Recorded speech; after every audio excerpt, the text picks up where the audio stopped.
Hello everyone, আমি আশা। আর আজকে আমার এই চ্যানেলে মানে প্রথম ব্লগ ভিডিও। তো ব্লগ ভিডিওটা নিয়ে আসলাম মানে একটা খুব মুখরোচক খাবার নিয়ে। তো দেখো, এবছর প্রথম আমি আম মাখা খাচ্ছি, যেহেতু ঝড়ে সব আম পড়ে গেছে, তাই আম খাওয়া হয়নি।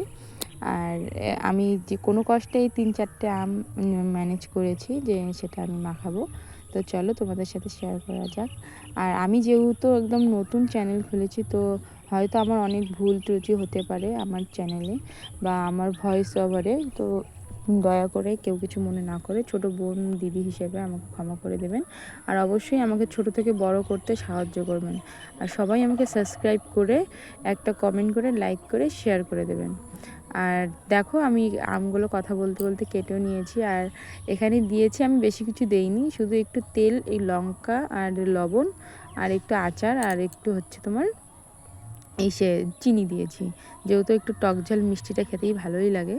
তো দেখো, যেহেতু একা খাবো আর তরস হয়েছিল না যে এত টেস্টি করে বানাবো, তো লাস্টে দেখো আমার বানানো হয়ে গেছে আর আমিও খাওয়াও স্টার্ট করে দিয়েছি। তো দেখো, আর তোমাদের কার কার আম মাখা খেতে খুব পছন্দ, মানে ভালো লাগে বা পছন্দের, অবশ্যই কমেন্টস করে বলবে।